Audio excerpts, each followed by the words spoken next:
Саламатсыздарбы? Мен аты жөнүм Ыдырыс Исаков. Мен бүгүн Бишкектемин. Бишкектеги парктар маселесин бүгүн дагы чагылдырганга, ушуга көңүл бөлгөнгө туура келип атат. Анткени мына китепте Халича Умуралиева деген биздин активист эжекебиз ушул китепти жазган. Бул китепте жанагы өзүнүн атасын, өзүнүн уруусун баягы мактап жаза берет го, бир ойду келди бирдемелерди. Антип жазылган эмес бул китеп. Бул китеп мындай документтерге, токтомдорго, чечимдерге негизделип басылып чыккан китеп. Бул жерде бул көркөм адабият эмес. Бул жерде мындай документалдуу адабият деп айтып койсок туура келет. Мына ушул документтерге шыкалган китепти ошол Халича Умуралиев деген эжекебиз жазган. Мына ошол китепте азыр жазылып атат. Ошол акыркы 30 жылдын ичинде эле Бишкек шаарынан 36 сквер таптакыр жоголуп кеткен. Жердин бетинен, ушу Бишкектин бетинен таптакыр жоголуп кеткен. Алардын ордуна имараттар салынган, кооз же кооз эмес. Анан көпчүлүк мына ошол имараттар баягы чоңдорго, жанагы тууга жакын кишилерге, элдин баарына акыл үйрөтүп, жанагы галстук тагып алып, телевизордон түшпөй сүйлөп аткан кишилерге берилип кеткен. Golden House курулуш компаниясы эми Бишкекке келди. Бишкектин мына Асанбай кичи районуна Да Винчи деген турак жай комплексин куруп баштады. Курулуштун ылдамдыгы абдан бат. Ар бир 20 күн сайын бирден кабаттуу өйдөгө көтөрүп атат. Да Винчинин чыгыш тарабында 40 машинага, батыш тарабында 40 машинага, түштүк батыш тарабында дагы 40 машинага ушул көчө парковкасына орун бар. Андан сырткары мына үйдүн жана мына жерде курула турган балдар аянтчасынын астында жалпысынан 60 машинага дагы парковкасы бар.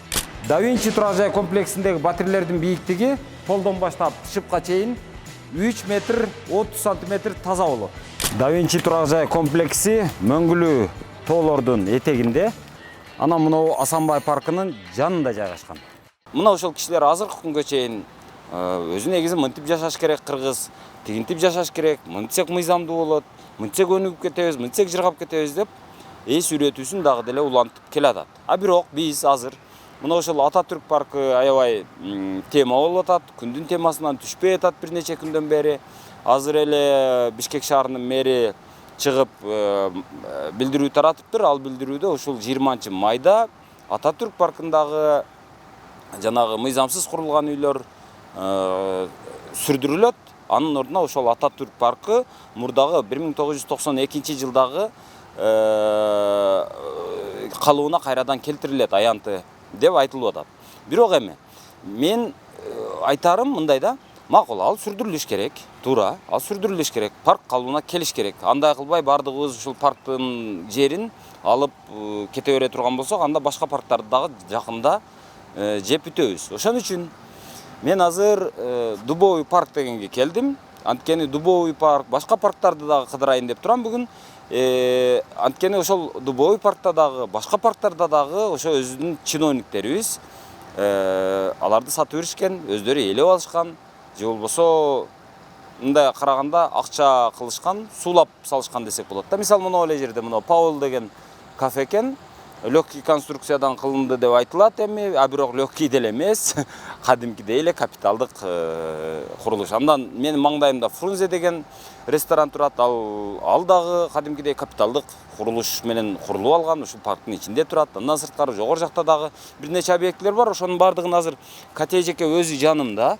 Анан ушул китеби жөнүндө, анан парктар жөнүндө ушул эжекенин өзүнөн сурайлы деп атабыз. Москвада адал эмгек менен алектенген ар бир кыргызстандыктын көңүлүн бурабыз. 10 жылдап жыйган мүлкүңүздү сүрсүтпөңүз. Батирден батирге көчкөндө жүгүңүз чачылып жоголбосун. Жыйган терген оокатыңызды айылга, апаңызга, бала чакаңызга жибериңиз. Москвадан салган аманатыңыздын амандыгын Жылдызбек жана Ильязбек аттуу мекендештерибиз өз кепилдигине алышат. Сиздин жүгүңүз тез Көлдүн Караколуна, бери жагы Баткендин Айдеркенине чейин аман жетет.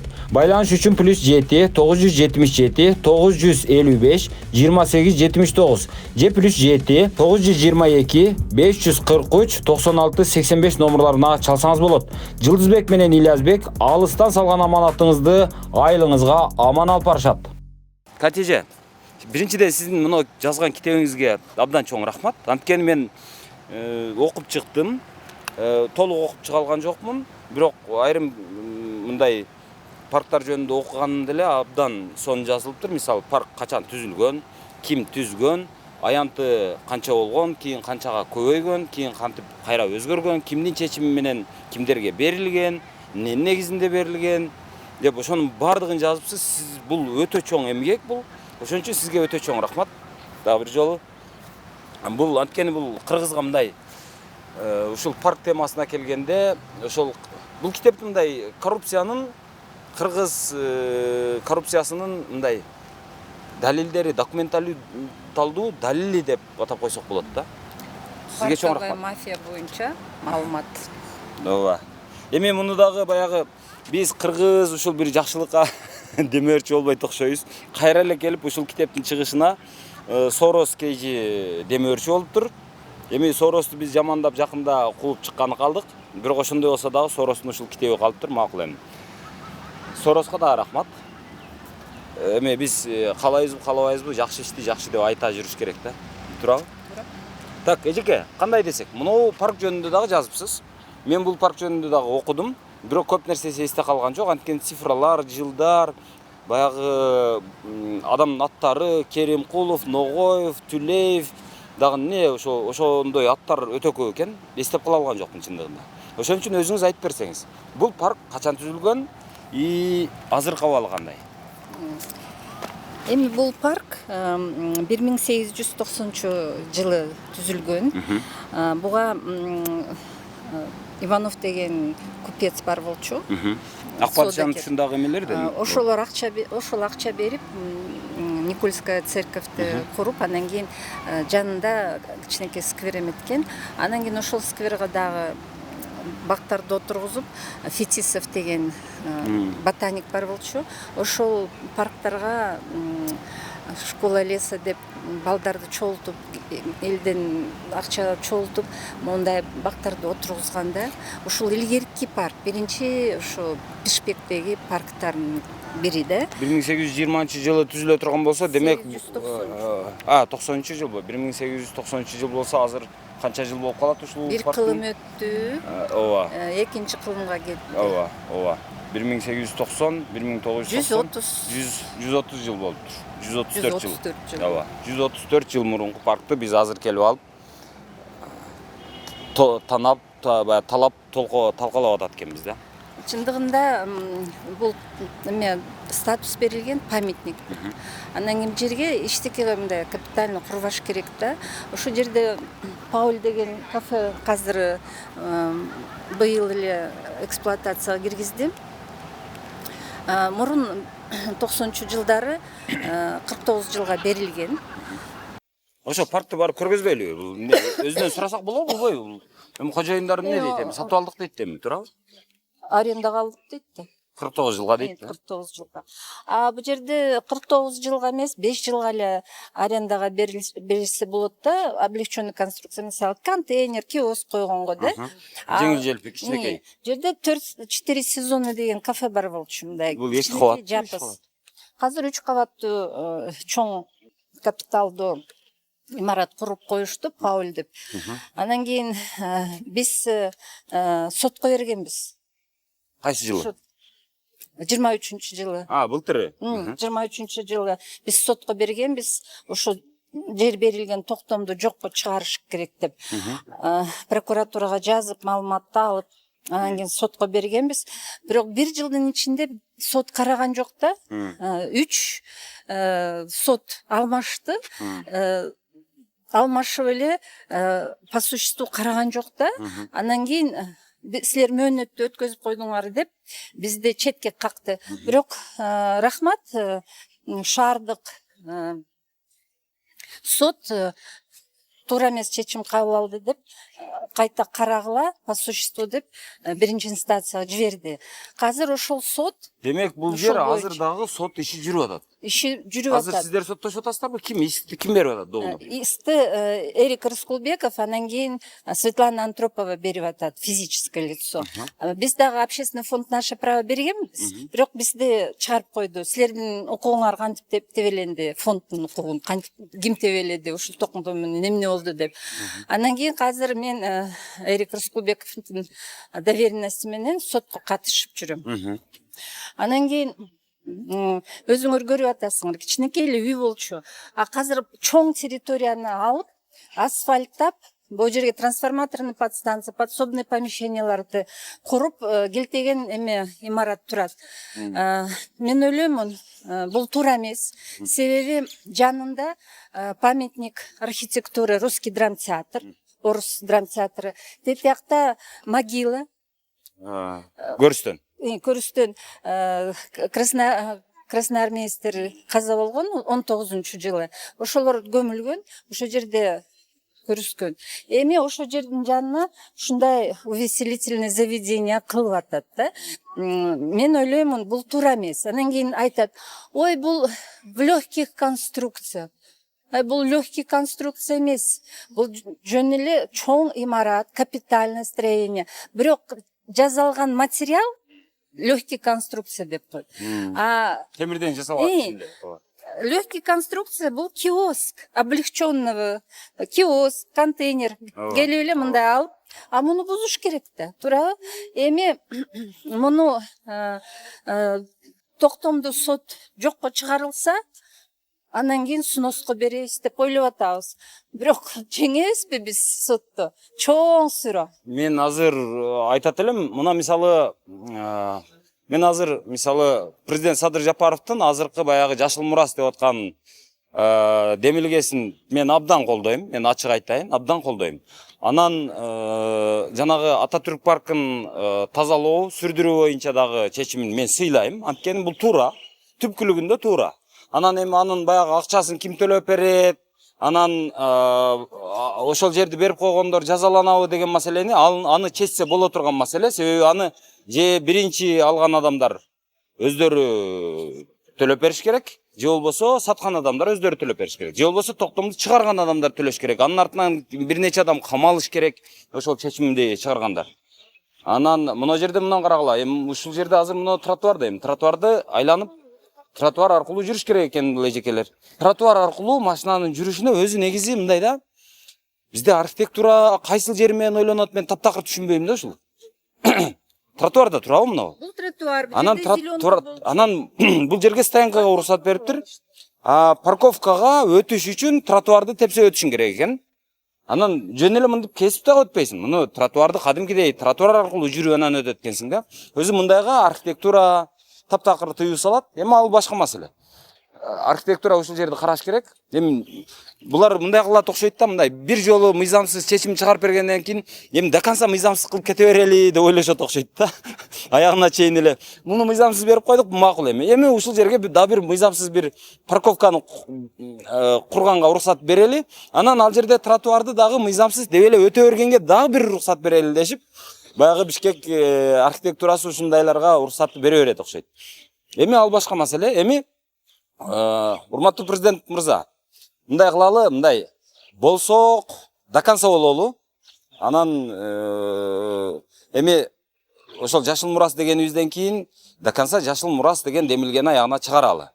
Анан Ататүрк паркын снос кылабыз дедикпи? Анда ошол сыяктуу эле башка парктардагы ушундай объектилерди дагы снос кылалы. Анткени бул деле статусу Ататүрк менен бул парктын статусу, макамы окшош. Ал деле тарыхый, маданий эстелик. Бул деле тарыхый, маданий эстелик. Анан экинчи жагы көрк, үчүнчү жагы бизге экологиялык жактан тазалык, эстетикалык кооздук, архитектуралык бир эми чудо деп айтпасам дагы аябай керемет жумуштардын бири да бул жер. Анан ушунун баардыгын жоготуп эле анан кимдир бирөөнү чык эшикке деп туруп, кимдир бирөөнү макул эми деп кое албайбыз да. Мындай бир жагынсыл болушубуз керек деп ойлойм. Эми мынау Пауль деп атат. Так. Мынау 3 кабат экен. Азыр эми муну 49 жылга алды деп атасыз эми, 90-жылдары 49 жылга берилген. Ошол 49 жыл бүтө элек. Ошондуктан ушундай куруп атышат. Бирок бул жерде мындай да, бул жердин максаты кандай? Целевое назначение деген бар. Бул парк. Ошондуктан 49 жылга берсе дагы сен ушул жерге бактарды тигип карашың керек. Жашылдандыр деген талап менен берилет да. А эмнеге ушул жерге целевое назначение парк болсо, жашылдандыруу. Эмне үчүн буларга кафе куруп бизнес кыла бергиле деп уруксат берип аткан чоң маселе да. Мен ойлойм бул коррупция. Чистой воды коррупция. Азыр кыздар, эжекелер, администратор менен бир ооз сүйлөшсөк болот экен. Кирейинби же өзү чыгабы экен? Аха. Жүрү. Биз камера менен киргенге туура келет.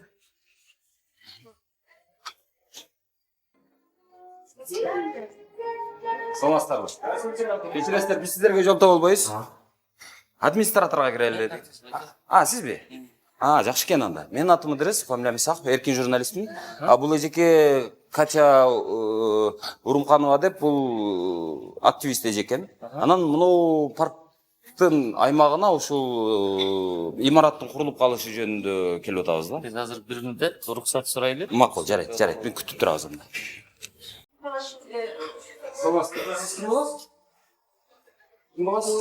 Здравствуйте. Бул жана мына. Саламатсызбы? Кандайсыздар? Менин атым Ыдырыс. Биз муну парктар боюнча азыр тема көтөрүлүп атпайбы? Анан эми көтөргөнгө жараша, ата түрктүк көтөргөнгө жараша башкасын да до конца көтөрүп коелу деген ойдо келип атам да. Ушуну парктар боюнча кандай суроо? Парктар боюнча бул жерди биринчиден канча жылга арендага алгансыздар? Арендага дейм, же жеке менчикке берилеби? Ооба, албетте арендага алынган. Канча жылга? Азырынча 5 жылга контракт түзүлгөн. Ким менен? Мэрия менен. Мэрия 5 жылга бердиби? Да. 5 жылга ушундай чоң конструкция түздүңүз? Бул чоң конструкция эмес. Бул да жеңил конструкция деп аталат. Бул бир күндө эле. Формалдуу түрдө ошондой. Ооба. Бир күндө эле кайра жеңил түрдө. Эч кандай оор эч нерсе жок. Ошондой эле биз деген мамлекетке жакшы эле салым кошуп атасыздар, салык төгүп атасыздар, анан абдан кооз имарат салыпсыздар, жакшы сервис. Албетте, озеленение, могу баары тең около за счет мындай заведение атынан отургузулду да жакында эле. Байкасаңыздар керек, эч нерсе жок болчу. Ошо. Такыр бул жер чөл беле? Жок, чөл деп айткан чөл эмес, ойке. Аябай катуу айтылган форма болуп кетти окшойт. Бул жерде мурда башка заведение болгон да. 4 сезона деген кафе бар болчу. Могу тегерегинде баары бактар эметилчү. Анан кийин силер туура эмес айтып атасыңар. Биз жашылдандырып Жок, бул жерде кошулган деп айтып атат. бул жерде парк. Анан кийин силер кичинекей масштабтагы жерди көбөйтүп алышты да. Бул жерде мындай биринчи топтом. Мен буларды көп күнөөлөбөйм эже, себеби жок, мен буларды бир жагынан алганда булар эми акча табабыз деген киши да сурайт, уруксат сурайт. Уруксат берген кишилерди көбүрөөк күнөөлөйт элем да менчи. Анан эжеке жооп бермек окшойт. Негизи бирок азыр эгерде бул жерди дагы көчүрүп кеттиңиздер, бул жер парк, бул дей турган болсо, сиздер көчүп кеткенге, бир күндө көчүп кеткенге даярсыздар, эгерде жана бийлик, суд, ооба. Легкая конструкция болчу негизи. Ошого даярсыздар, даяр эмессиздер. Жөн эле келип эле хозяиндардын чечимдери менен эле маалыметтелген эмес да. Мурдагы заведение болгондуктан ишкерликти колдойм менчи. Мен ишкерлер болгондуктан анан кийин еще кандай десем, контракт менен түзүлдү да. Мэрия менен согласование болуп, ошол себептерден баардык нерсе, подтверждающий документтин баардыгы болгондон кийин, анан кийин уже мэриянын кызматкерлерини, архитектуранын кызматкерлерин паралаган жок белеңиздер. Себеби бул жер мындай кафе салганга жок, мен сиздердин сурооңуздарды түшүнө албай турам. Негедир кандайдыр бир башка басынтуучу, жок. каралоочу бир кандай мындай сурооңуздар болсо, мен жооп берип атабыз, даярбыз, жашынакай эле. Бирок сурооңуздар болсо иштен туура суроо берсеңиздер. Макул, туура суроо берейин. Сиз шаардын тургунусуз, Бишкек шаарынын тургунусуз. Анан Бишкек шаарынын кооз болушун, абасы таза болушун, анан мыйзамдуулук болушун каалайсыздар? Ооба. Бул эми бирле бизден зависим этпейт болуш керек. Ушул эле кафеден деп. силер жаран катары өзүңүздүн позициянызды айтып койсоңуз. Мен өзүм жеке оюм, албетте. Ар бир адам жакшылдандырууга макул болуш керек, салымдуу болуш керек. Бишкектин эле тургуну эмес, өзүмдүн жеримдин, Кыргызстандын мен ушу жараны катары аябай чоң салым кошкум келет. Эгерде демек бийлик эгерде муну болбойт экен, бул жер туура эмес берилгенде көчүрүп чыгып кеттиңиздер, сураныч дей турган болсо, көчүрүп чыгып кеткенге даярсыздар. Эми руководство жактан чечилет. Руководство деген ким? Сиз ким болосуз? Биз бул жактардын иштейбиз. Кожоюндардын катарына кирбейсиз. Кожоюн катарына кирбейбиз. Администратор, рахмат анда. Рахмат. Жакшы калыңыз. Так, азыр эми ушул Паул деп аталган ушул кафенин мына арт тарабында, мындай алганда бир 5 кадамдан кийин, 10 кадамдан кийин мына ушул жердеги мына эстелик коюлган. Бул эстеликте ошол 1919 жылда жанагы ак падышанын ага чейинки ак падышанын тарапташтары менен кийинки бийлик, мындай алганда советтик бийлик жаңы орноп аткан жылдар, мына ошол учурларда жанагы актар менен кызылдардын урушу болуп турган. Мына ошол баягы Орусиядагы кагылышуулар ушул жерде дагы болгон. Анан бул жерде ошол ак падышанын бийлигин сактап калабыз, мурунку бийликти сактап калабыз деген баягы актардын өкүлдөрү менен, актардын тарапташтары менен Кызыл армиянын мындай алганда коммунисттердин салгылашуусу орун алган. Мына ошол салгылашууда Кызыл армиянын бир нече жоокерлери курман болгон. Мына ошол курман болгон жоокерлерди ушул жерде бардыгын баягы орусча братская могила деп коет го, ушинтип бардыгын бир жерге көмүп, анан ушул жерге эстелиги коюлган. Мындай алганда бул жер каалайбызбы, каалабайбызбы, ал агы болобу, кызылы болобу, ал бир эле нерсе. Бул жерде адам өлгөн, адам коюлган. Бул жер көрүстөн. Андан сырткары бул жер эми мындай алганда бак, бул парк. Бул паркка эч кимге эч кандай уруксат берилбеш керек эле да курулуш курганга. Анан эми мурдагы советтик бийликти биз канчалык жаман десек дагы, канчалык жактырбасак дагы, канчалык сындасак дагы бир артыкчылыгы бар. Совет мезгилинде мына ушундай парктар курулган, парктар түзүлгөн, бактар эгилген. Андан сырткары ушундай бактардын бардыгына баягы имараттар курулган. Мисалы мынага окшогон Орус драм театры деген курулган болсо, ал Орус драм театры курулган. Кинотеатрлар курулган. Мисалы пионерлер үйү курулган. Мындай алганда жаштар үчүн, балдар үчүн, эл үчүн, маданият үчүн, тарых үчүн дегендей ушундай маданий тарыхый мекемелер курулган. Мисалы китепканалар курулган, а бирок ал кимдир бирөөнүн кафеси курулган эмес да, туугандар. Азыр биздикилер баягы жапайы капитализмге өтүп эле, анан кийин бул жерди кесип сатып, наркы жерди кесип сатып, акча кылып, анан кийин баягы жакшына өзүнө дүнүйө чогултуп, мүлк чогултуп, жакшына машина тээп, жакшына үйдө жашап, ушинтип эле азыркы биздин чоңдорубуз жыргап атат, бирок бул өтө туура эмес. Эми биздин чоңдорубуздун моралдык жанагындай моралдык баалуулуктарынын бүт көрсөткүчү ушул. Биздикилер жалаң даяр нерсени сатуу менен гана алек болуп келишкен. Азыр эми мына айтып атам кайрадан, ушул Садыр Жапаров азыр баягы Жашыл мурас деген программаны демилгени көтөрдү. Эми ушул аягына чыкса экен деген эле сөз. Азыр эми мындай кылалы. Азыр баралы дагы мына наркы бетке өтөлү. Наркы бетте ошол Фрунзе деген ресторан орун алган. Ошол ресторанга дагы баралы. Анткени ал дагы парктын ичинде курулган. Ал килтейтип ал мындан дагы жаман абалда десек болот. Анткени бул баары бир каалайбызбы, каалабайбызбы легкий конструкция деп аталат, жеңил конструкция. Анын аркысы кадимкидей эле капиталдык курулуш. Ал жерге кадимкидей бетон менен, кирпич менен ушинтип куруп алышкан. Жүрүңүздөр, аны да көргөзөлү. Паркты көрүп атасыңар да, кандай кооз, кандай көрктүү. Баягы дубовый парк деп айтылат. Мына дарактар жалаң дуб дарактары. Мына ошол көбүнчө басымдуу бөлүгү ушул дуб дарактары отургузулгандыктан бул жерге ошол дубовый парк деп аталып калган. Эми буга Чыңгыз Айтматов атындагы парк деп ат беришкен. Бирок азыр көпчүлүгүбүз баары бир Айтматов паркы деп айтпайбыз муну. Кайра эле ошол дубовый парк деп баягы орусча айтабыз. Анткени бизге орус тили аябай сиңген ошол 70-80 жылдын ичинде. Ошондуктан дагы деле ошол Айтматов паркы деп айтканга оозубуз барбай келатат. Эми ал өзүнчө маселе, бирок азыр эми бул жагын карайлы. Мына бурчу ушул Айтматов атындагы бактын батыш тарабы деп айтсак болот. Ушул батыш тарабындагы бурчта мына ушундай килтейген 2 кабаттуу ресторан орун алган. Азыр айтышат, ушул Бишкекке мындай бир чоңдор келсе, мындай бир сыйлуу коноктор келсе, жана уяттуу кишилер деп коебуз го бизде.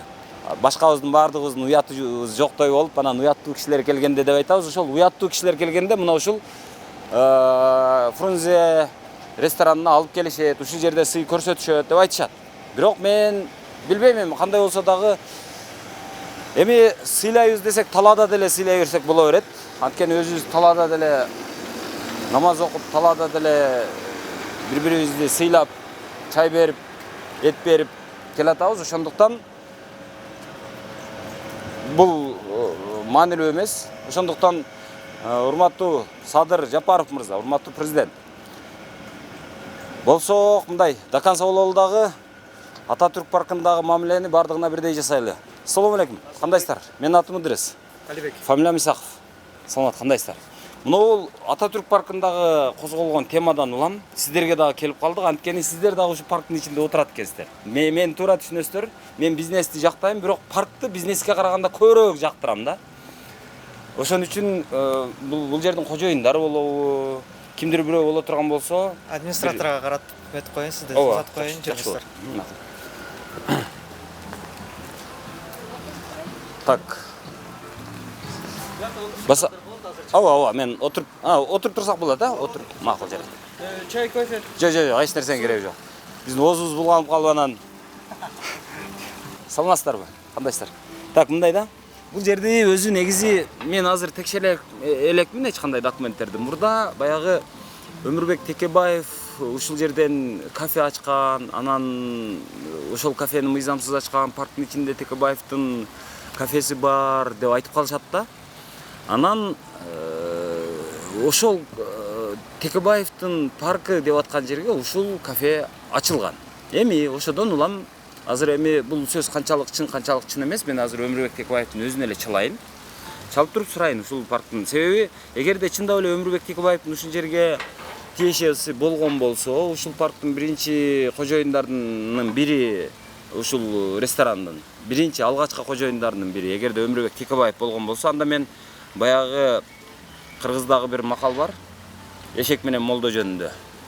Эгерде эшекти молдонун короосуна байлап койсоң, молдо адалдап туруп союп жеп коет деген сөз бар да, макал бар. Анда ошол макал чын экен деп калат элем да. Азыр Текебаевдин өзүнө чалып көрөлү.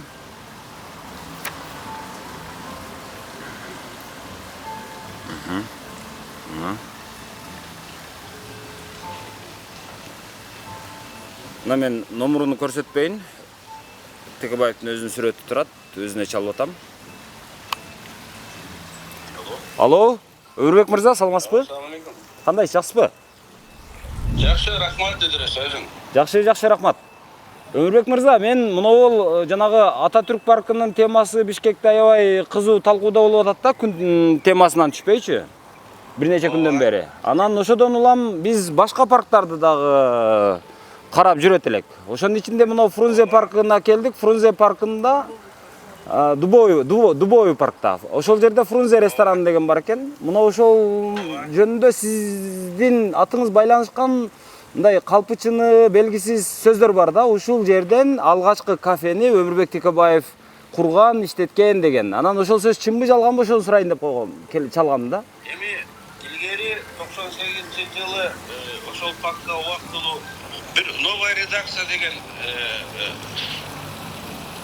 массалык маалымат каражат ачылган, ошого мен де тиешем болгон. 98-жылы ошол жерге убактылуу бир тургузуш боюнча мындай руксат берилген. Бирок кийин ал жер сатылып кеткен. Андан акты тарыхын мен билбейт экенмин. Ошондо сиз саткансызбы же башка бирөөлөр сатканбы? Бир топ адам ошол жерге убактылуу сооружение тургузабыз деген пландар болгон. Ошондо сиз саткансызбы же башка бирөөлөр аркылуу сатылганбы? Организация саткан да. Организация дегенде мамлекеттик мекемеби же? Жок, общественный мындай редакция новое время деген. Болот. Ошондой ниет менен ачылганда СМИ. Бирок ошону колдоп турат дегендей. Бирок ага сиздин кандай тиешеңиз болот анда? Мен тиешем бар деп атпайсызбы? Мен түздөн түз өзүм тиешем жок, түз мен Текебаев катары физически качкан эмесмин, но мен билет элем да ошоларды. То есть ал редакциянын составында бар белеңиз, курамында же? Жок, мындай тааныш. Лично өзүм юридикалык жактан жок болгону менен, эми реально мен ошол колдоочуларды соратник деп коесуз. Демек сиздин тарапташтарыңыз анан кийин редакция болгон үчүн бир план түзгөндө ошол мындай чоң түзүлгөн бир ушундай жаңы СМИ ачылсабы деп. Анан билесиңер СМИни бир колдоп турган эме керек деп анан ошол эмелер тиги иш жасашкан да. Убактылуу асфальт жери, жашыл жер эмес, асфальт жер болгон экен. Асфальт болгон. асфальт жер, жапжашыл жер емес, асфальт жер. Мусорный эмелер туруп, мусорлор бактар турган жер. Ошо мусор бак тозулуп калсын деп уруксат бергенде мэрге тургузсаңар, мусорный бак тозулуп калат депчи. Анан өзү Бактар турган жер. Ошол жер асфальт болчу. бирок эми сиз баягы Кыргызстандагы эң баягы мыкты юрист деп таанылган кишисиз да. Анан эми мыйзам чыгаруучу, мыйзамдарды коргоочу дегендей. Анан мен азыр ойлоном да, ушул сиздер эгерде ушуга каршы чыкпасаңыздар, сиздер убагында ушундай жол берген болуп калбайсыздарбы депчи. Себеби азыр Килтеген Фрунзе деген ресторан орун алыптыр. Анан азыр эми Азыр бул капиталдык курулуш, ооба. бул капиталдык курулуш, убактылуу павильонго окшогон убактылуу курулуш эметкенин мен билем. Ооба. Азыр эми кандай деп ойлойсуз? Муну эмне кылыш керек? Азыр муну дагы снос кылыш керек деп эсептейсизби же кала бериш керек, кечиришибиз керекпи? Эмне кылышыбыз керек эми? Бүт Жарандык пикириңиз да? муну айтасың да, сен ара-ара барсаң тиге драм театрда бир капкара кабанын ташындай болгон бир капкара куб пайда болуп турат. Ооба. Аны тарттык, ооба. Паул деген. Ал жердеги дагы временный болуп, майда кичинекей жапкысы. Ооба. Эме турат эле да. Булар бири-бирине эгешет турбайбы? Азыр мен ага барсам алар айтып атышат. Биздики легкий конструкция дейт. Жок, деге айтайын дегеним, берки жер мен сага айтканда асфальт, чоң асфальт жер болгон мусулар турган. А тиги прямо тиги фасадтын алдына курулган деле ошондой курулган. Мен аларды мындай жакшы жаман деп айтпайм. Мен масштабын айтып атам да. Анан баарын комплекстүү карап туруп, адрестин чечим кабыл алыш керек. Кайсыл жерде, мисалы, мүмкүн эмес, бүгүн ошол бийлик капиталдык курулуп кетти да, чоңоюп, башында кичинекей болгон, азыр чоңоюп курулуп кетти. Ошол мына жак бер жактарындачы. Анан канчалык ландшафтты бузуп атканына жараша чечим кабыл алыш керек деп ойлойм. Ошол эми сиздин мындай Бишкекти билген катары бир нече жылдан бери жашаган, анан ошол мыйзам чыгарып жүргөн профессионал саясатчы катары өзүңүз айтсаңыз, мынау жарандык пикириңиз дагы бир жагы. Бул ландшафтты бузуп атабы, бузбай атабы? Аны бузушубуз керекпи же бузбашыбыз керек? Конечно. Мисалы, первоначально жана сен Дубовый парк кичинекей асфальттын үстүндө бир этаж жаккан убактылуу эмеден турулуп жана мусор сусуларды жаап турган эме болсо, ошол кезде ал эмени бузган эмес. Ландшафтты. Эми азыр капиталдуу мына 3 этаж курулду. Эми ландшафтты бузуп турат дейбиз, бирок азыр мына убакыт өткөндөн кийин ал тарыхый ландшафттын бир бөлүгү болуп калды. Чын айткандачы. Шаардыктар мындай сыймыктана турган, бара турган мамлекет башчылары, эл аралык делегациялар келсе деле ошол жерге барат да. Мен айткан бүгүнкү бийлик да чоң капиталдык курулганы туура эмес болуп калды. Бирок ал шаардын тарыхый ландшафты болуп калды да. Мисалы, Ак үйдүн жанында жана Пишпек деген ресторан курулган. Аны да мындай талкалайбыз дегенде ойлор чыкты да. Мен канча немис делегацияларын алып барып атам, башкаларды алып барып атам, ошол Пишпекке алып барам, мындай биздин улуттук дегенде кылыпчы. Анан ал дагы бүгүн башы, может курганда уруксат бергенде туура эмес болгон, бүгүн ал дагы биздин ушул тарыхый ландшафтыбыз деп коелук. Ошонун бир бөлүгү болуп калды. Тарыхый, табигый ландшафттын да бир бөлүгү болуп калды, органический жана ал жерде турат да. Анан анда исторический деле бир ландшафт деп коеюн эми. Ошондой болуп калды. Бул эми албетте булардын баарын эске алыш керек. Анан баарын эске алыш керек. Эгерде сиз айткан маселе менен келе турган болсок, анда ошол эле жанагы Ататүрк паркындагы үйлөр деле тарыхый ландшафтка аябай коошуп, аябай ошону менен камыр жумур болуп калды да. Анан ага карабай. Эме Эдрес. Ататүрк паркы боюнча көрдүңбү тиги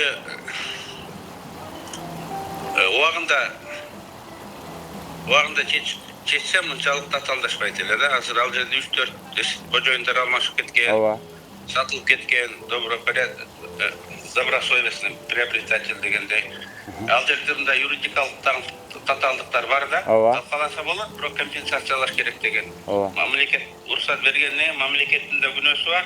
Ооба, эгер парктын ордуна келтириш керек, анда жанагы куруп алган адамдарга кандайдыр бир компенсацияны бериш керек. Ал эми чиновниктерди ошону жол берген жазалаш керек. ооба. Сабак үчүн дагы ушундай керек. Бирок мамлекет ал акыбалды карап көрүш керек да. Канчалык компенсация бере алат, ошол маселелерди чечип туруп аракет кылыш керек деп ойлойм.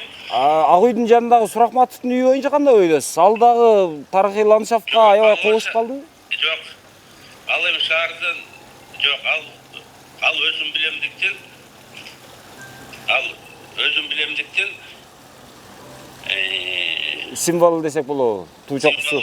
Десек болот деп, ал өзүн билемдиктен символ. Мана президенттин жакын туугандары деле мындай андай курганга да баш керек эле өзүчө. Ал өзүн билемдиктен символ. Ал ак үй менен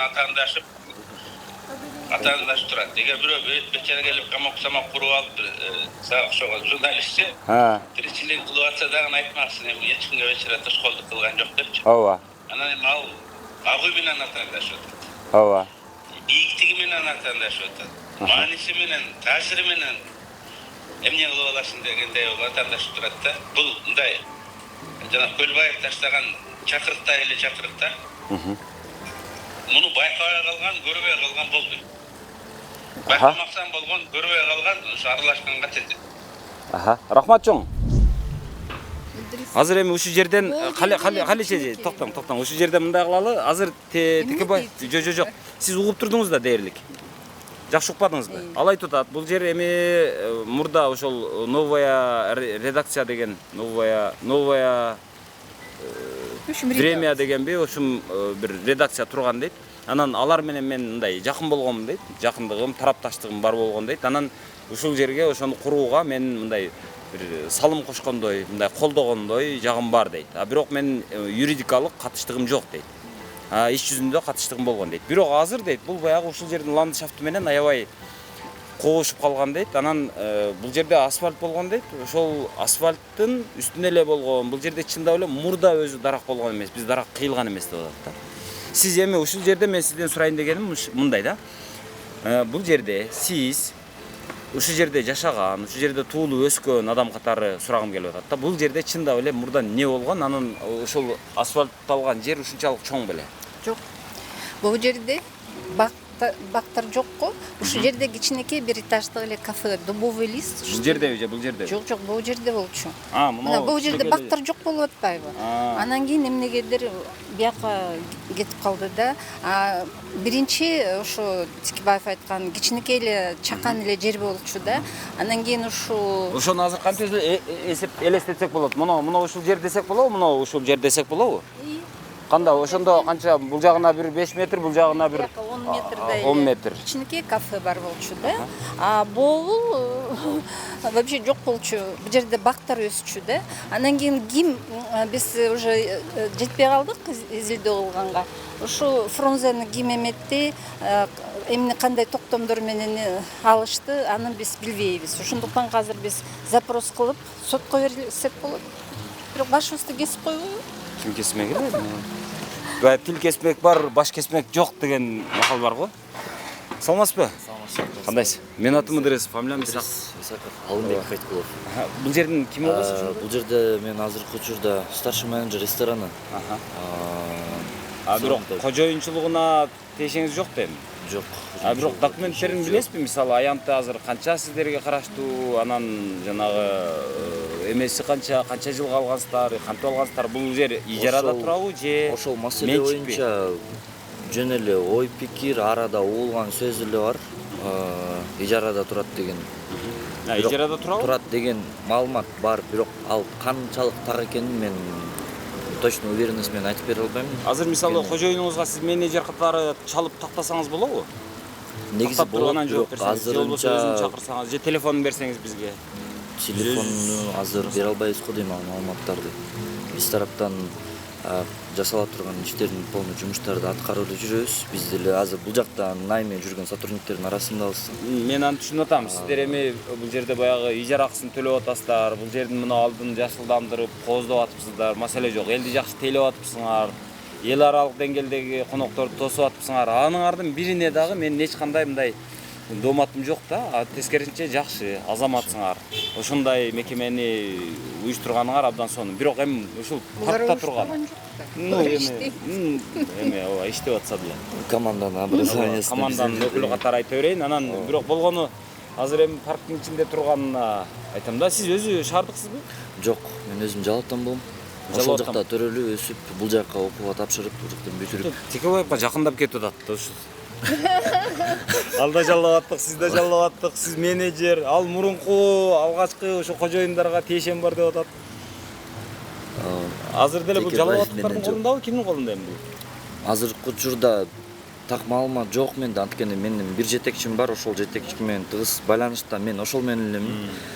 Андан сырткары кожоюндар бар деп ойлойм. Дальше вот маалымат менде так маалымат жок, к сожалению. Рахмат.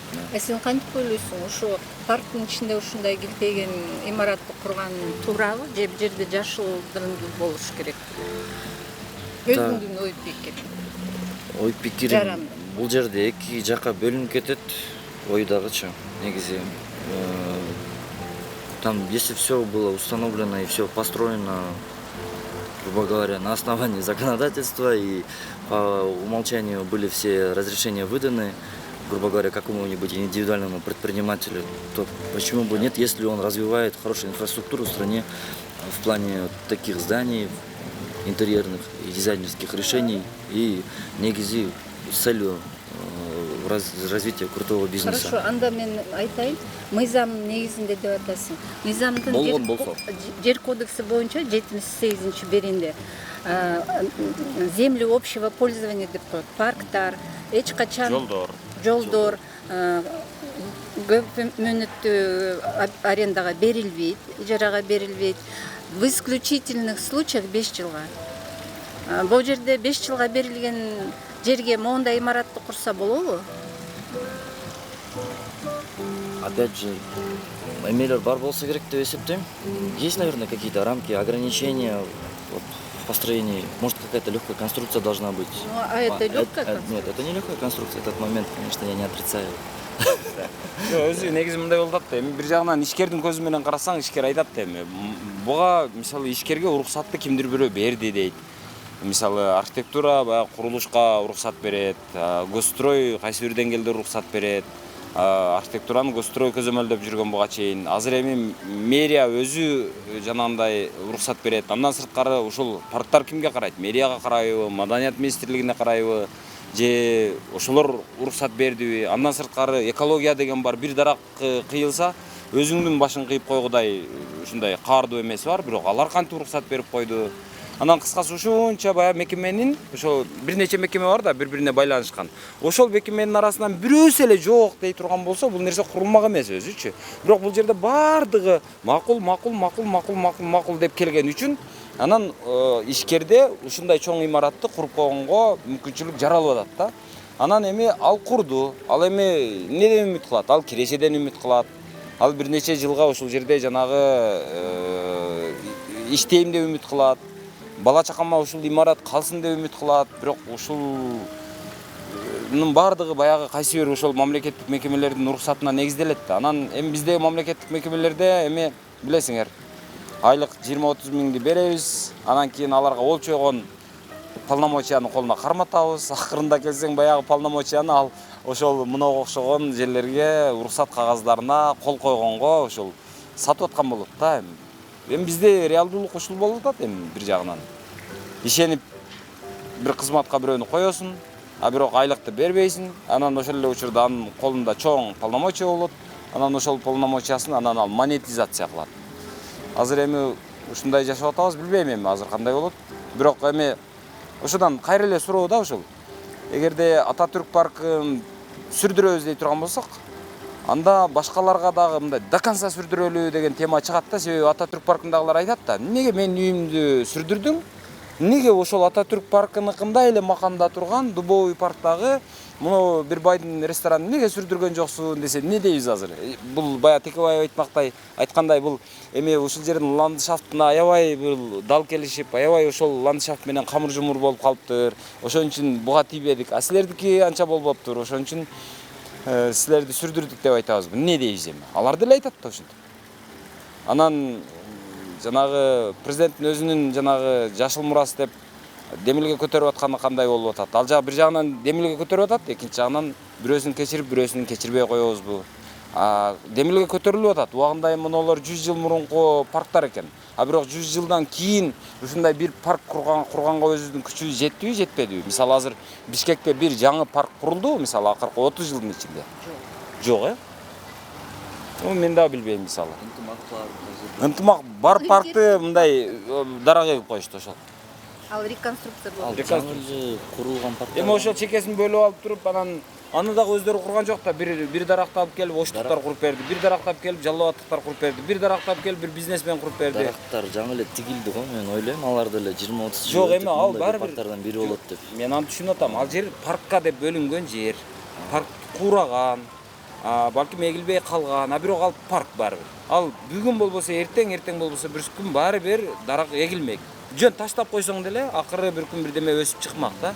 Анан эми азыр ошону бөлүп алып чекесин ынтымак парк деп коюшту. Бирок ал жаңы парк курду дегенге жатпайт да. Ал бар паркты бир аз оңдоп, бир аз эретке келтирип койду дегенге жатат. Ошол эле. Наркы жактагы Азербайжан паркы деле. Ал деле ошол бар эле парк. Болгон алдына дарбаза курушту, анан анча-мынча дарактарын эреттеп коюшту. Анча-мынча дарак кошумча алынды. И все. Нуржамал Байболова горкенеште председатель болгондо, төрага болгондо. Ошондо план детальной планировки южной зоны кылышканда и парк Победанын маңдайында парк болот деп ошондой чечим кабыл алган горкенеш, токтом чыккан. Бирок азыр эки эле кичинекей детский парк курулду и азербайджанский парк курулду. Калган жердин баары ресторан, анан кийин чоң-чоң имараттар эме болду. Бул мен ойлойм, аябай чоң захват. Макул анда, бизге уруксат анда. Капа болбойсуздар. Эми ушунчалык баягы резонанс болуп аткан тема болгондон кийин эми ошонун бардыгына бирдей мамиле кылалы деген эле сөз да. Ошон үчүн келгенге аргасыз болдум. Макул, игилик сиздерге. А ему-то что? Ну, Эми ооба да. пойдет в другое Да, ооба да. Мараттын кожоюндарынын өкүлү катары айтып атам дейм. Буга айтылган сөз, ага айтылган сөз дегендей тура. Макул. Туугандар, мындай да. Азыр мына паркта жүрөбүз. Адамдар ары бери басып атышат, сейилдеп жүрүшөт, отурушат, эс алып, анан кээ бирлер мына газондун үстүндө ары томолонуп, бери томолонуп жатат. Парк ушундай болуш керек өзү. Негизи парктын өзү принциби, анын баалуулугу ушул. Мисалы, биз мынтебиз да, биз өзүбүздү ушунчалык жакшы адамбыз, жакшы элбиз, жакшы улутпуз дейбиз.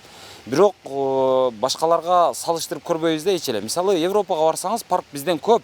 Мындан чоң парктар бар. Гилтейген гектарлаган 100 гектарлык парктар бар.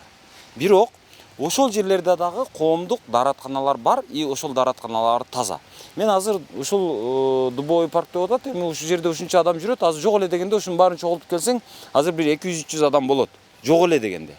Азыр ушул моментте. А бирок бул бир сутканын ичинде, мисалы, күндүзү, түнү жүргөндөрдүн адамдардын баардыгынын санын карасаң, бир 2000, 3000, 5000 адам болот. А майрам күндөрү бул жерде 10 000 деген, керек болсо 20 000 деген адам ушул жерге батпай кылкылдап жүрүшөт.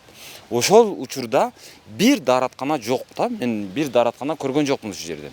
Биз ошол баягы биз капиталист эмеспиз, биз буржуаз эмеспиз деп жүрүп, алардан качан эле өтүп кеткенбиз да.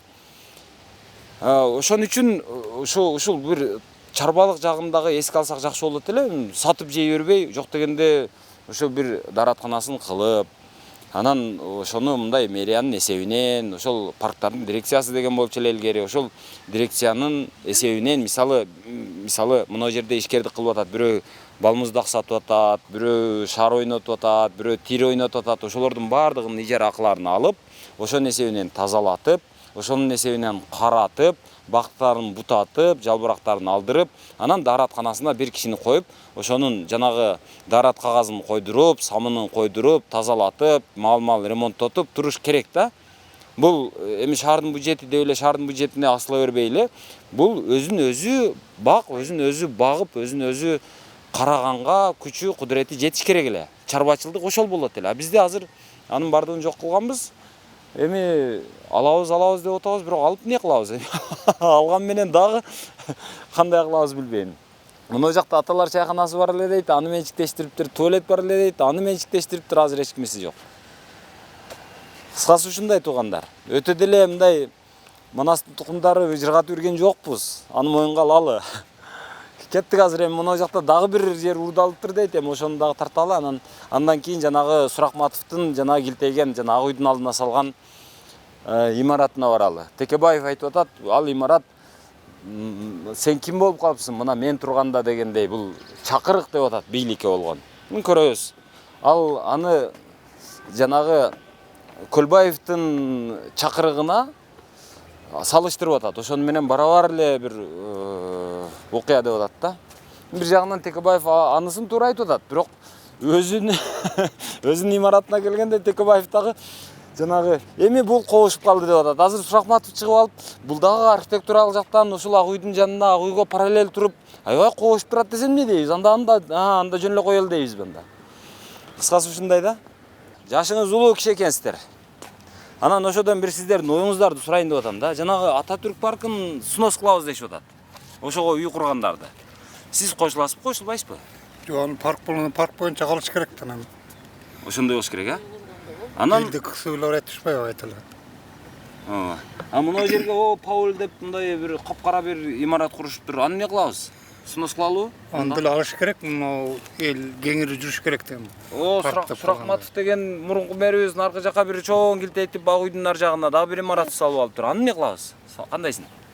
Ал паркты алыш керек да. Алыш керек, Мына элдин ою ушул, туугандар. Анан баягы Текебаев айткандай кылып, бул ооба да.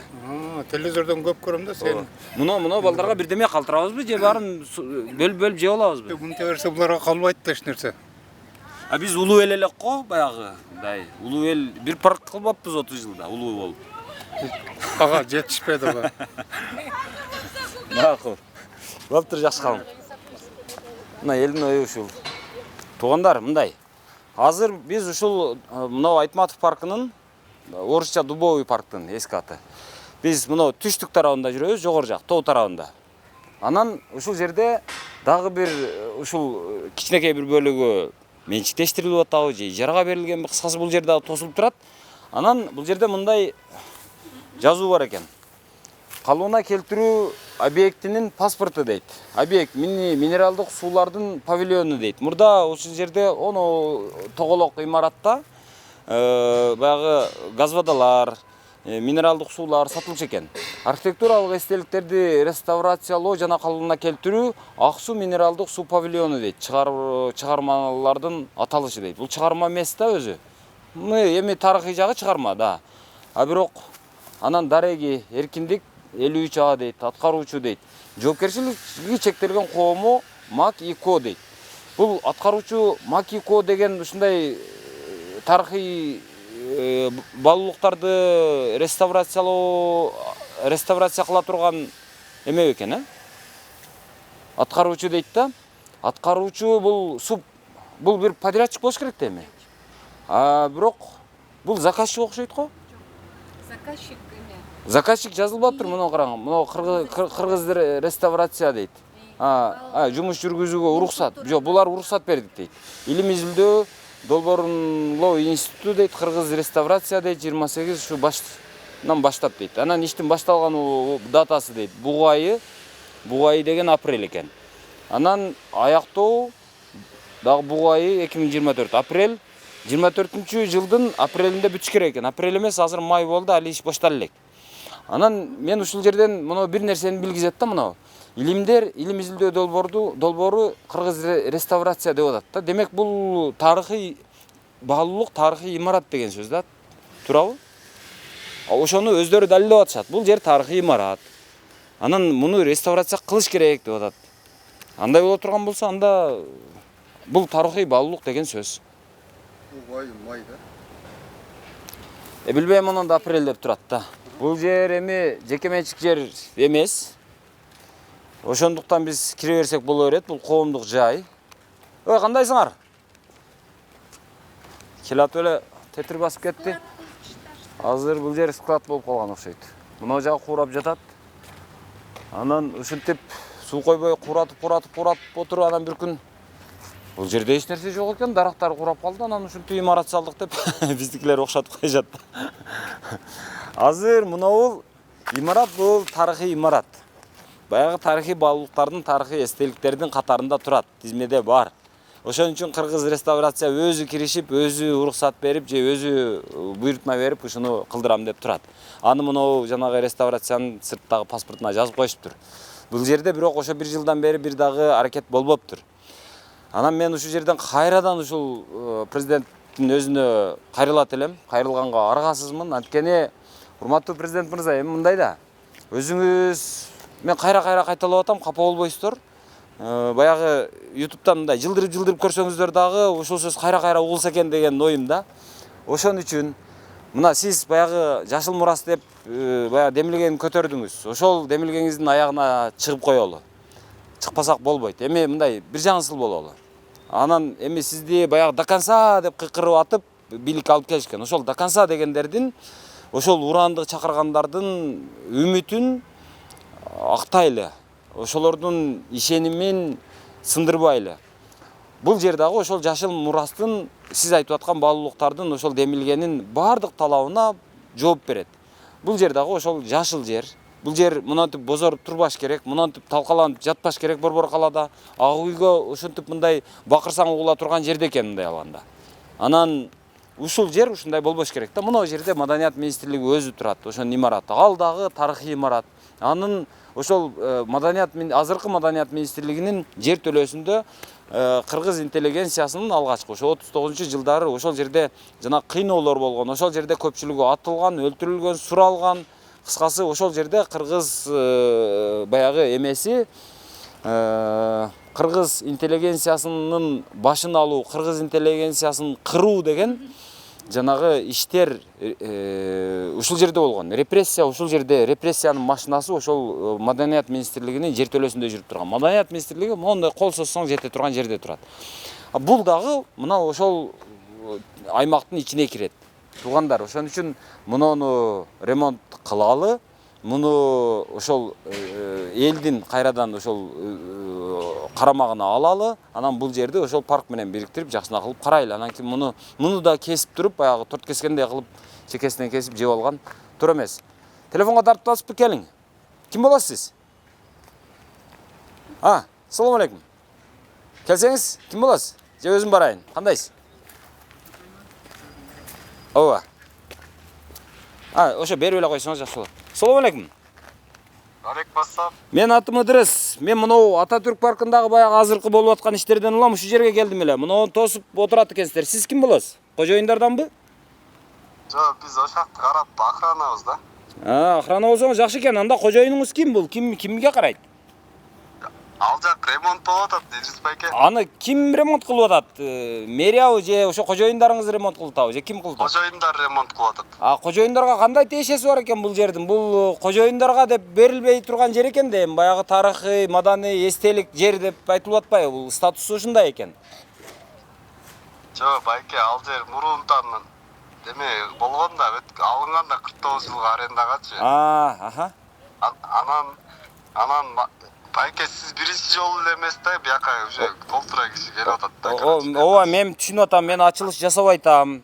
Мага чейин көбү келген. Түшүнүп атам, бирок азыр эми кайрадан ушул парк маселеси көтөрүлүп атпайбы? Ошодон улам келгенде мына мен мынтип ойдомун да, мындай ойдомун. Жанагы Ататүрк паркындагы кишилердин үйлөрү снос кылынганга жараша бардыгын снос кылалы деген ойдомун да. Бардыгын бирдей карайлы. Болбойт да байке, ал жер исторический неме ойдон калган да, ал жерчи. Бул жер дагы ошо сиз айткандай тарыхый, маданий эстелик да бул. Ооба. Ал жерди бузганга болбойт дебеди беле. Кайсыл жерде? Ошо турган акак газбада болчу. Жок, муну бузат деген эч ким жок. Муну жеке менчикке берүүнүн өзү жанагы же арендага узак мөөнөткө берүүнүн өзү туура эмес да. Себеби 5 жылдан ашка берилбеш керек да бул жер. Мыйзам боюнча. Ал мурун берилгенде сиз дагы кичинекей ала элеңиз да. Ал кезде берилген экен да, мурун гери берилип атпайбы? Анда сиз деле 49, сиз канчадасыз азыр? Мен 40тамын. 40тасызбы? Анда сиз төрөлүп электе ал жер берилген экен да. Эми келип эле баары эле талашып атат да, мен алам. Жок, аны эч ким албайт. Аны эч ким албаш керек. Мен алам болбош керек. Бул жанагы ошол кайрадан эле мынау парк менен тутташыш керек да кайрадан. Менин оюмча. Ошондой эле болот, байке, ошондой эле болот. Ремонт болуп, ал жакта эч ким каралбай калды эле. Азыр ал жакка канча акча кирип кеткенин билбейбиз да.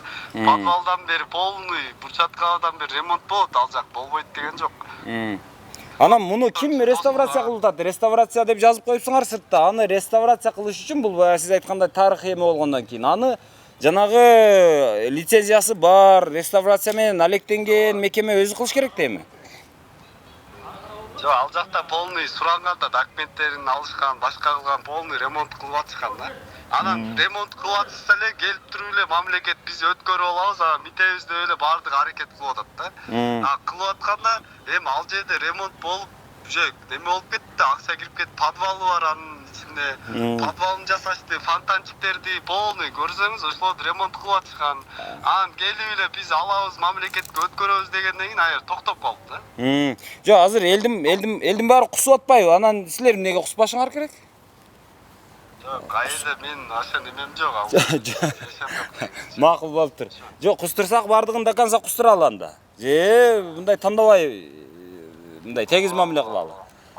Анан алсак бардыгын бирдей алалы деген ойду да эми. Анан болбосо жөн эле коелу бардыгын, кечирип коелу. Мына жакта Фрунзени кечирип коелу, Паулду кечирип коелу, наркы жакта Суракматовду кечирели, анан Ататүрктү дагы кечирели дагы, андан калганын дагы бөлүп алып жеп коелу. Балдарга эч нерсе калтырбайлы анда. Кандай дейсиз? Эми улуу кыргыздын гениалдуулугу ошо болсо керек да анда. Баягы бирөөлөр куруп койсо бир 100 жыл мурунку, 200 жыл мурун бир парктарды. Анан аны келип туруп азыркы биз жана сиз айтпадыңызбы 40 эми чыгыпсыз сизден мурун бул жерди берилген деп. Бул жер өзү бизге чейин бирөөлөр кылып койгон эле да. Ошонун бардыгынан биз келип туруп анан талкалап, кесип торт кескендей жей беребизби? Уят эмеспи дейм да. Макул. Мына жерде булар азыр реставрация кылдык дешип атат. Мына ичин бир аз кылып баштаган окшойт, бирок реставрация кылганда бул баягы кыргыз орнаменттерин түшүрүптүр, бирок ол мурун кыргыз орнаменттерин эч ким эске албаса керек эле. Башка оригиналы башка болгон. Макул эми кыргызчалаштырабыз дептир эми. Анан подвалын жаап коюштур, жертөлөсүн. Жертөлөсүндө ремонт кылдык дейт, бирок ремонт кылганы байкалбайт. Так, ремонт кылып баштаган экен. Бул жерди мына баягы эме кылып, мына сырттарын сыйрып, анан жаңы эшиктерди коюп, ушинтип баштаган экен. Бирок жаңы эшик деген ал подвал экен. Эме экен, ДВПдан коюптур. Ушул эме. Ушинтип мен мурдара калган элем. Ошон үчүн мага боло берет деген принцип болуп атат да. Главный архитектор города Кенешев приватташтырылган. Башка архитектор өзүбү? Өзү. То есть молдо өзү адалдап атат экен да анда, өзү молдонун айтканын кылба дейт да ошол. Молдокелерибиз айтат, бул жерлер болбойт, бул коомдук деп туруп анан өздөрү анан секин мага боло берет дегендей кылып коет экен да эми. Ошон үчүн айтылат да жана молдонун кылганын кылба, айтканын кыл деп. Ошол жанагы менен сүйлөшкөн ошол архитектор өзү эмес беле мурунку? Бирок жаш эле киши сүйлөп атат. Эжеке, бул жер склад болуп калган окшойт, кампа болуп калган окшойт. Болобу, болбойбу? Жок. Санпин боюнча эч кандай складской помещениялар болбош керек. Мисалы, горпарканын эмеси болсо, кичинекей чакан хозпостройка болуш керек, ушул жерге чака барын эметиш керек. Санпин боюнча моундай мусоркаларды парктын территориясына вообще койбош керек. Бул жерде мусорка болуп атпайбы? Мына Курманжандын атканын эстелиги и мусор. Бул вообще мыйзамсыз да. Анан бизнес деп эле мына өзүңөр көрүп атасыңар, мороженое, паровозиктер турат, склад кылып коюптур. Кандай паровозик? Бул жерде эл эмне кылыш керек? Эс алыш керек. Бул рекреационный зона.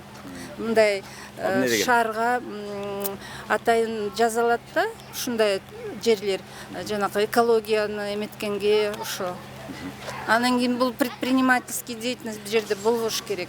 Силер өзүңөр көрүп атасыңар, кечинде бул жерде жыш, паровозики, велосипеди, эмне гана жок. Кыйкыртып басканга жол бербейт экен. Эми мына таштандылар боюнча бир сөз да. Сампин деп атат да, эми санитардык норма боюнча, талап боюнча парктын ичинде бул коюлбаш керек экен. А бирок коюлуп турат да. Анан санэпидемстанция келип туруп, ушул мэрияга өзү штраф жазыш керек да, айып жазыш керек. Муну турат. Бул турбаш керек, мыйзамга каршы деп. Анан аны кылбайт. Ошон үчүн мен айтам да, өзү негизи ушул санэпидемстанциянын өзүн жоюп салыш керек өзү депчи. Себеби алар өзүнүн функциясын аткара албайт, аткара албай калган, аткаруу мүмкүн болбой калган. Анын функцияларын башкаларга айрымдарын жок кылып, айрымдарын баягы өтө зарылдарын башка бир мекемелерге берип, анан зарылын калтырыш керек, калганын баарын жоюш керек. Анан надзорный орган кылып алып эле анан же анысы келип бир иш кылбайт, анан кээ бир жеке менчик баягы бир касапчынын бар бирөөсү тонойт, кафени бар бирөөсү тонойт, башка жумушу жок. А мынага окшогондорго бир тиш өтпөйт дегендей. Парктын ичинде мондай стоянкалар жок болуш керек. Эмнегедир бул жерге стоянка болуп калды. Мына памятник, бактар, стоянка. Бул жерде бактар болчу. Бул жол кичинекей эле эме. Жобос жол. Да. Ошол. Мен көп парктарды карап келдим. Куала-Лумпурга да Гилтеген парк бар. Нью-Йоркто Гилтеген парк бар, Централ парк. 19-кылымда 1853 жылы ушу жерге парк салынган. Көлөм масштабы 341 гектар. Ушу 2 кылымдын ичинде 1 сантиметр берилген жок да эч кимге. Хотя алар эмне капиталисттер да. А биз Эми алар деген адам-падам эмес да. Биз улуу кыргызбыз да. Ушу да, анан Улуу эл ушундай болот да. Улуу эл мындай берешен болот. Мисалы сиз жер сурап келсеңиз, эгерде кызматыңыз болсо мен сизге берип коебуз. Эгерде мен бир кызматка барып калсам, мен алып аламын. Анан улуу кыргыз мындай берешен, март, айкөл эл ушундай болот дейчи. ушу парк Биз эмне америкалык белек баягы мыйзам менен жашагадай. Ооба. Бул жерде мындай болуп атат да. Биз мыйзамды сыйлабаган эл болуп калдык да. Ушу 30 жылдын ичинде парктардын баарын тоноп ушундай бизнеске айлантып. Мен мисалы Куала-Лумпурга баргам. Гилтеген парк бар. Бирок бир эле жерде фуд-зона и детская площадка. Калгандарынын баары бак-дарак, анан кийин эликтерден немеси, чымчыктардын мындай зонасы ушундай эметилген да. Эч ким моундай велосипед жок тиякта. А бизде өзүңөр көрүп атасыңар, баары бизнеске айланган. Мен директор болгондо ушу менен күрөшкөм. Парктын ичинде мындай болуш керек. Атайын детский парк деп куруш керек. Ошо детский паркка ушундай эмелердин баарын эметиш керек. Калган парктар парк боюнча калыш керек. Жүрүңүздөрчү, бул жерде Бул жерде чайкана болчу, апей баарын бузуп эмне кылып атышат? Реставрация кылгандын ордуна парк көрөлүчү мындагы. мэрия күрөшөйүн дейт, хотя бы площадьта жанакы саткандарды. Ой, биз карапайым эл тигиндей мындай тамак. Бул жер туалет беле, же эмне эле? Чайхана. Чайхана. Туалет мына. Бул жерде Кайсы? подземный туалет бар болчу. Азыр барбы жокпу? Кафе. Конечно, ичинде туалет бар. Коммуникация бар. Бул жерде чайхана, ресторан бар. Аксакалдардын бар болчу. Ал дагы менчиктештирип кеткен. Бул жерде менчиктештирилген, Бар. Жака чыгып атышат окшойт булар дагы. Ассалому алейкум. Ишилгер болсун деш керек мындайда, бирок дегим келбей атат. Каякта кожоюндар каякта? Каякта кожоюндар? Ой, ассалому алейкум. Ой, карап койсоңуз бир. Биз келип калдык эле. Не кылып атасыздар? Макул. Эмне дейт? Билбейм, мен бирдемени айтты деп. Ушинтет да.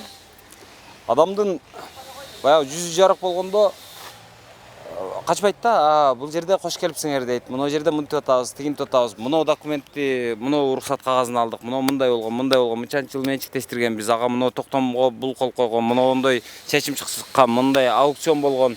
Ошонун протоколу мына деп көргөзүп коет. Анан эми бул убагында эски жагы мына жерден болгон окшойт, Эми мындан нары кетип атат окшойт, жылып жанагындай.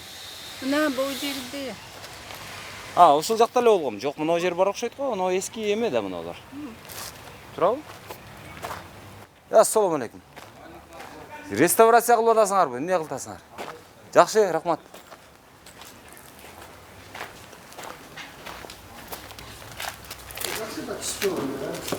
Ой, ассаламу алейкум. Кандайсың? Жакшысызбы?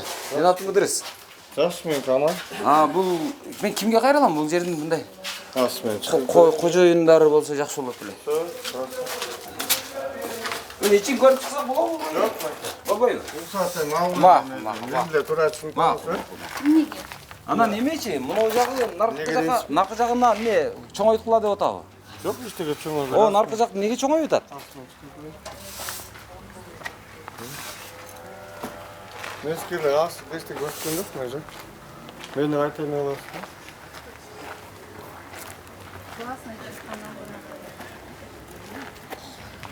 Кызыл кекиртек кыйла жерге секиртет деп ушундай экен да.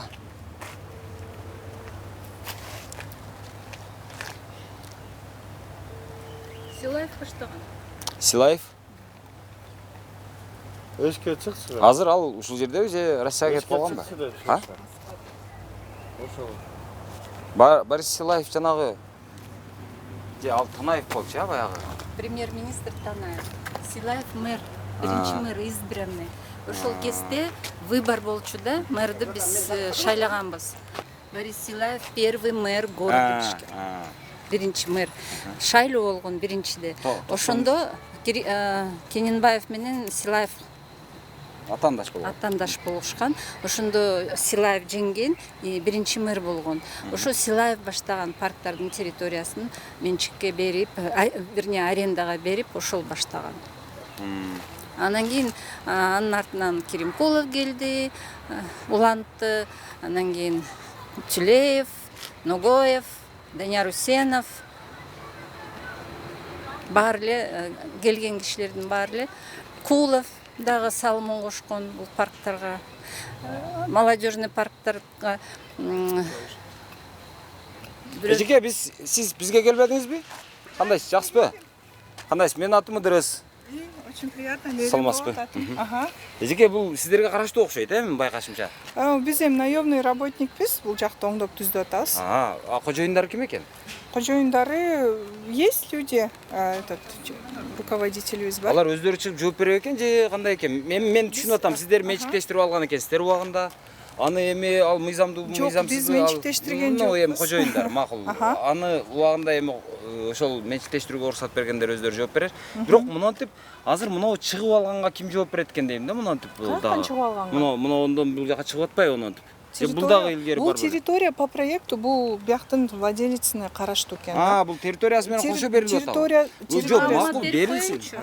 2005 жылы мэрия өзүнүн токтому менен Осо аксакалдар чайканасына жер тилкесин берет 0,2 гектара да. Анан кийин дагы 0,16 гектар берет в частную собственность. Анан кийин часть участка площадью 49 га во временное пользование 5 жылга. Бул жерде Бул 92-жылы 5 жылга берилди да. 5 жылдык территориясы бар, 49 жылга кеткен жери бар и менчикке кеткен жери бар да.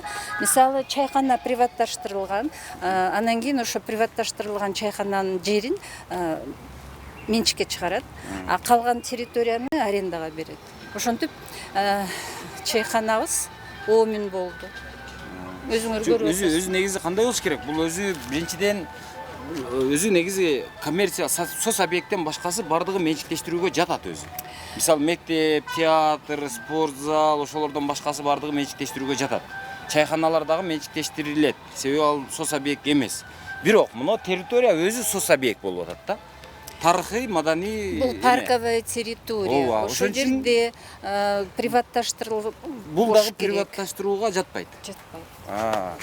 Бирок бул эме мекеме эмес, как сказать, объект предпринимательства деп менчиктирилишкен. Ал туура эмес да. Аны жоңгона ижарага бериш керек болчу. 5 жылга. Эми макул эми. Анысы бул өзүнчө тема дейли. Анан мына жер дейли. эски имараты бар. Ошол эски имаратынан кошумча дагы чыгарып имарат курганга болобу, болбойбу? Эми бизде баары болот. Өзүңөр көрүп атпайсыңбы? 49 жылга эмнеге берет ижарага? Анан дагы бир суроо. Мыйзамсыз. Дагы бир суроо. Азыр мына жер жанагындай болуп атат. Кандай десем, бул парктар деген мекеме мына сиз башкарып жүргөн мекеме жоюлган. Парктар дирекциясы жок. Азыр эми бул парктар кимдин балансында турат? Кимдин карамагында? Зеленхоз. Зеленхоздун да. Бирок Зеленхоздун функционалы башка да. Өлкөлөрдүн баарында Зеленхоз ал жон гана эгет, сугарат. Сугарат, жолдорду, моундай зоналарда. А парктар, управление парками, зонами отдыха деген мекеме караган совет кезинде, башка өлкөлөргө да карайт. Ошондой атайын структура мэриянын астында. А бизде эмнегедир жоюп койду, анан кийин таланды болду парктардын баары. Анан кийин Суракматов келгенде МП городский парк жасаганда 2 жыл иштеп, бизде Жунуш Шалиев мэр келип жоюп койду. А мен айтып атам, бул мекеме прибыльный предприятие болот да.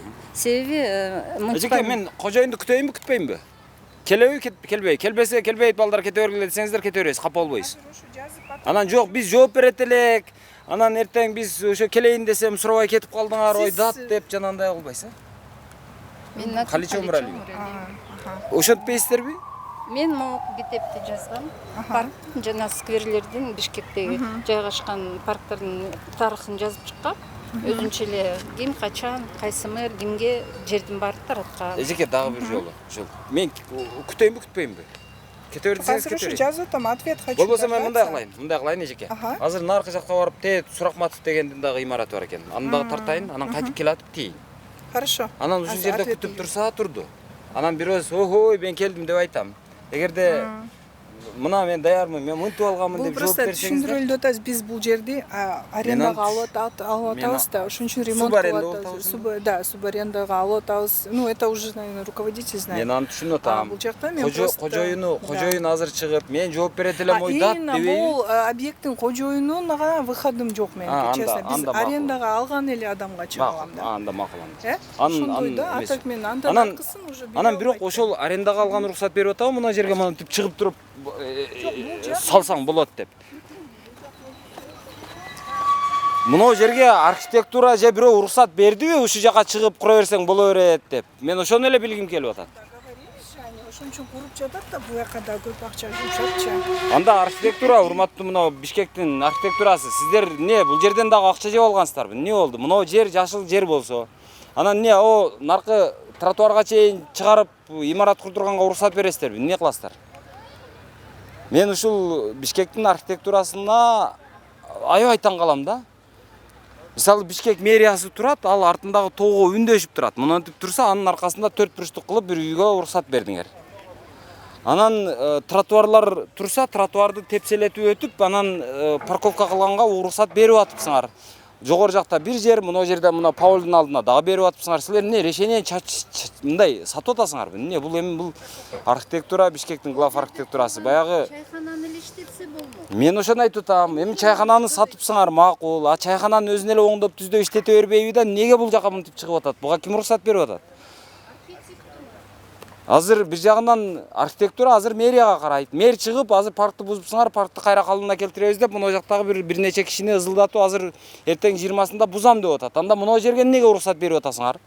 Мен ошону түшүнбөйм да, мындай. Бир жаңысыл болсок дейт элем да, мындай. Эгерде сатсак бардыгын саталы, мындай. Кыргызстанда бардык нерсе сатылат. Дейли анда. Жанагы эме кайсы бир ырчырдагандай баягы сат, баарын сат, колтугуңда жүнүн сат дегенде бардыгын саталы анда. Мындай бардыгын саталы да, мындай. Бир жаңысыл бололу. А эгерде жок, биз сатпайбыз, парктай калтырабыз, кайра калыбына келтиребиз дей турган болсок, мына жерге кантип уруксат берип атасыңар? Мен ушуну түшүнбөйм. Ошону эле айтып койгула. Неге аларды алып атабыз дагы, буларды кайра уруксатты берип атабыз? Ошол эле мындай. Урматтуу мына президент мырза, өзүңүз дагы мындай мэриңизди чакырып айтып койсоңуз мына, же сен мындай ал, же болбосо баарын сат деп мындай. Сен сатып атасыңбы же алып атасың деп бир сурап коюңчу. Мына ол биздин Маданият министрлигибиздин имараты. Бул дагы тарыхый имарат. Ушул тарыхый имаратта Маданият министрлиги отурат. Анан урматтуу Маданият министри Алтынбек мырза, сизден сураныч. Анан анын орун басары Чыңгыз мырза, сизден дагы суранам. Эми архитектурага акча эле керек, маданиятты түшүнбөйт деп коелу. Ошон үчүн алар мына жерлерге уруксатты сатып аткан окшойт. Жанагы лавкада эле. Ошон үчүн жок дегенде силер маданиятты түшүнгөн адам катары мына жер баягы маданий эстеликтер турган жер, бул жер маданий тарыхый эстелик объектиси деп эсептесеңер, ошого башыңар силердики жетет да, эми архитектураныкы жетпейт деп коелу макул. Анда жок дегенде силер келип мунун архитектураны кой мына жерге уруксат бербей деп койгулачы эми. Сураныч силерден. Силер көрбөсөңөр мына мурдуңардын астында турган нерсени силер көрбөсөңөр, архитектура уруксат берип атса, мунулар келип туруп килтейтип бирдемени салып атса, бул кандай болуп калат дейм да. Охо. Же силер бул жер памятник эле деп, бул жер эстелик эле деп силер коргобосоңор, архитектура коргобосо, анда ким? Анда мына Калич эже чуркап жүрө берсин анда. Муну бирөө укпаса же, бул китебин жазып алып жүрсө, мына жер мындай эле убагында, мына мэрдин тушунда мына жерге мындай решение берилген деп бул эже жазып коюп жүрө берет. Аны эмне болот анан? Ошентип Кыргызстанга бирдеме калтырабызбы балдарга? Же баарын сата беребизби? Азыр мисалы мен айтам да, мына президент мына жашыл мурас деген демилген көтөрүп тур. Колдойсуңар десем, колдойбуз дейсиңер да, колдосоңор до конца колдоп койгулачы мунуну. Бир жагынан колдоо, анан мына жагынан учукпа көздү жаап отура бербей.